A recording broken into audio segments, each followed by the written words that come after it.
In science, yung utak natin ay may three major parts, yung brainstem, cerebellum, and cerebrum. Yung brainstem natin is responsible sa pag-regulate ng heartbeats, blood pressure, sleep, and awakening. While yung cerebellum natin is responsible sa balance. Ngayon, ang may pinakamalaking bahagi is tinatawag na cerebrum. At ang cerebrum ay may 4 na lobes. Yon. Hindi ba't yung utak natin ay nahati sa dalawa, left hemisphere and the right hemisphere?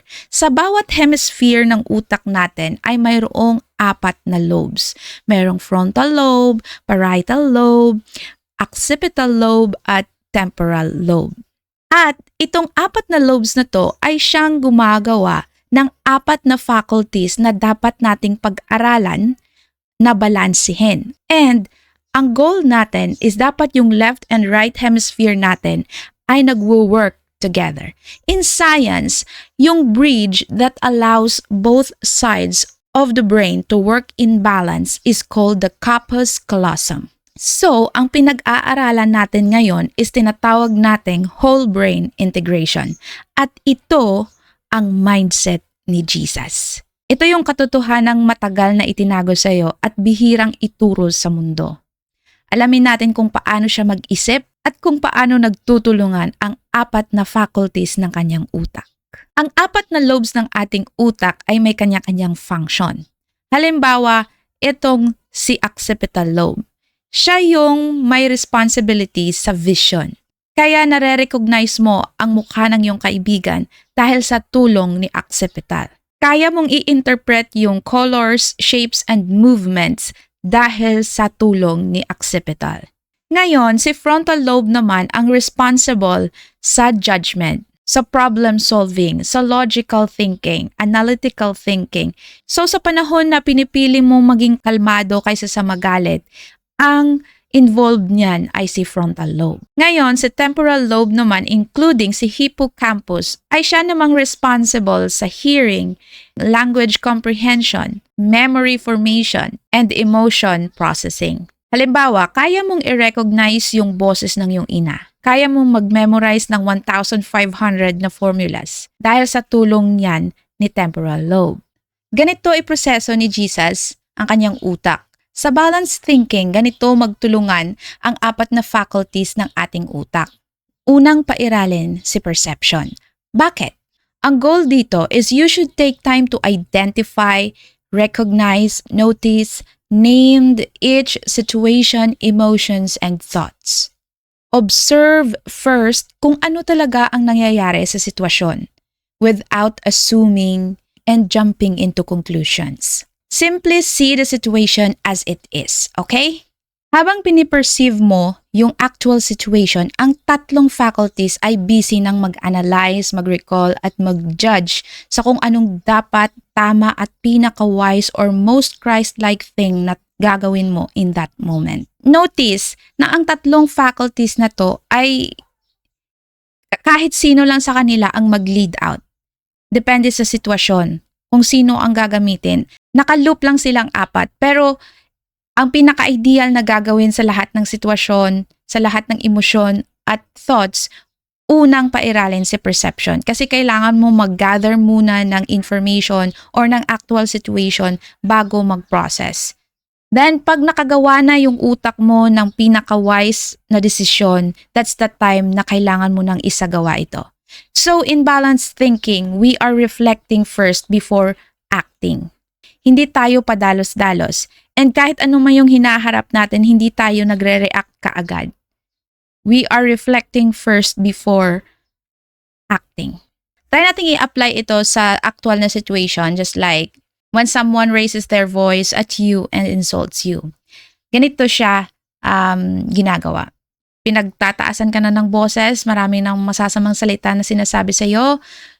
Yung una mong ginagawa is you observe. You perceive the actual situation without assuming or jumping into conclusions.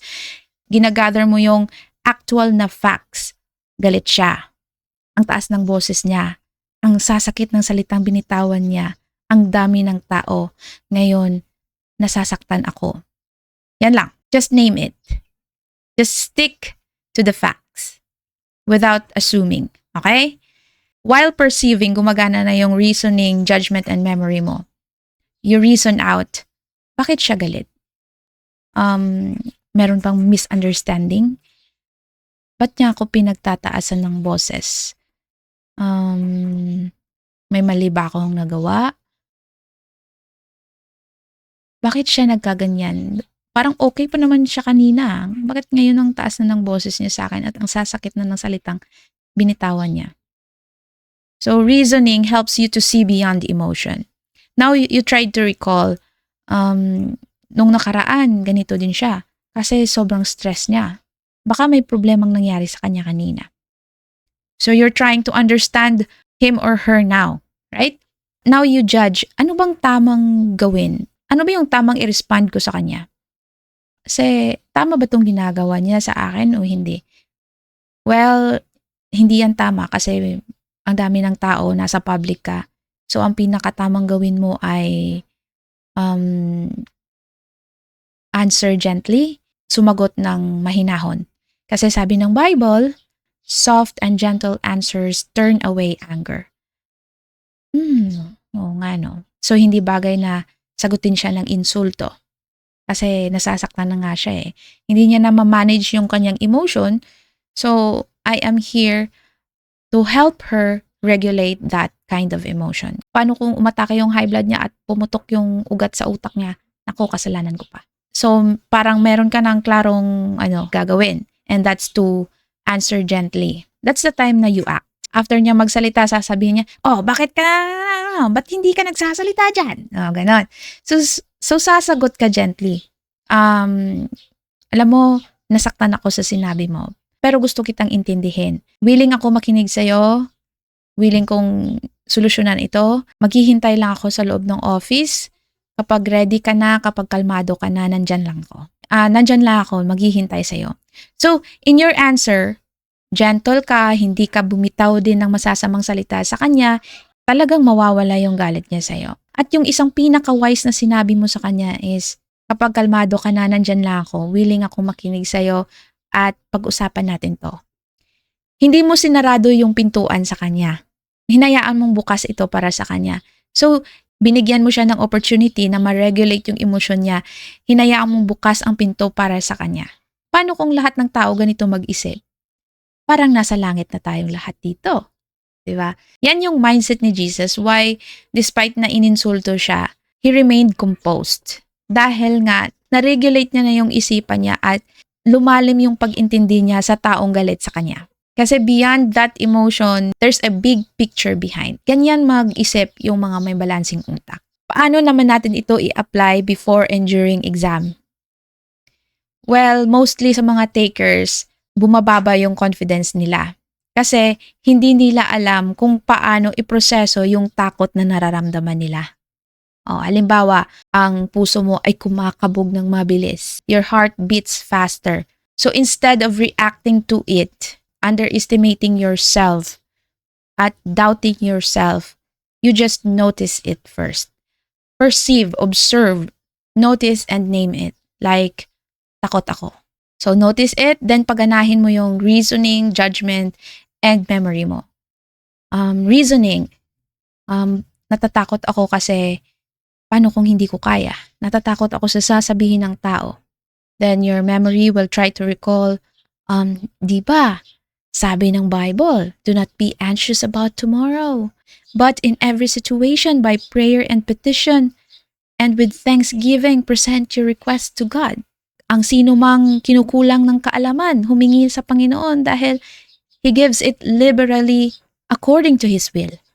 So what's the wisest and the most Christ-like thing that we must do para hindi ka na matatakot? Nagre-reason out, memory, recall, yung utak mo. I think we should apply Pomodoro technique sa pag-aaral. But before that, syempre, I will present this problem to God. Asahan ko yung mga promises niya. Then, dodoblehin ko yung pag-aaral ko. And your memory will try to say to you, yes, that's right. Because according to what we've read before, that we should review and study not by emotions, but by principles. So okay, so yan yung gagawin natin. Kailan tayo magsisimula? Yan yung ginagawa ng utak mo. They're reasoning, they're deciding, they're perceiving. In that case, you have no time to blame yourself. Pag may nakita ka ng magandang plano, that's the time you act. O, diba? You have no time to blame yourself and hindi mo ginajudge ang sarili mo. You noticed it, you find solution, then you act. Please exercise this. One example na ginawa ni Jesus sa atin sa pag-exercise ng balanced thinking during the chaos sa dagat. Wherein yung mga disciples niya ay natakot dahil sa storm and thunder. And Jesus was sleeping. Jesus, please wake up. Malulubog na yung bangka natin. Pagkagising ni Jesus, kasi kalmado lang si Jesus, hindi si Jesus natatakot sa storm eh. He observed the faces of his disciples. Hindi niya sila kaagad ginudge. Naghanap siya ng solusyon. Hindi niya sila ginudge kaagad, hindi niya sila rebuke kaagad. Kasi yung mga disipulo niya ay nasa intense emotion na eh. So what he did is, sinolusyonan niya muna. He calmed the storm. After calming the storm, that's the time na nangaral siya. Ganun din yung gagawin natin sa mga mahal natin sa buhay. Instead of judging them immediately, rebuking them immediately, at minsan hindi na natin na-notice na masakit na pala yung binibitawan nating salita. Before tayo mangaral sa kanila, calm the storms in their hearts first. Hindi ba't ganun din ang gusto mong mangyari sa'yo? Kapag may problema ka, hindi mo gustong sinusumbatan ka. Binabahagi mo to sa mga mahal mo sa buhay dahil gusto mong may katuwang ka. Ganun din sila. Kung hindi nila kayang gawin yun sa'yo, ikaw ang gumawa nun sa kanila. Kasi kung ano man yung ginagawa mo, ay ganun din ang ibabalik nila sa'yo. I hope na i-apply natin ito kasi napaka-beneficial nito at ang laking tulong nito sa pag-build ng relationships, ng faith, ng ating success sa buhay. That's all for today. I hope marami kang natutunan. Like this video and leave a comment below. Then subscribe to our channel para always kang updated sa mga bagong videos ko. Thank you so much. I'm Coach Belle of Tuon Maayo. See you next time. Peace.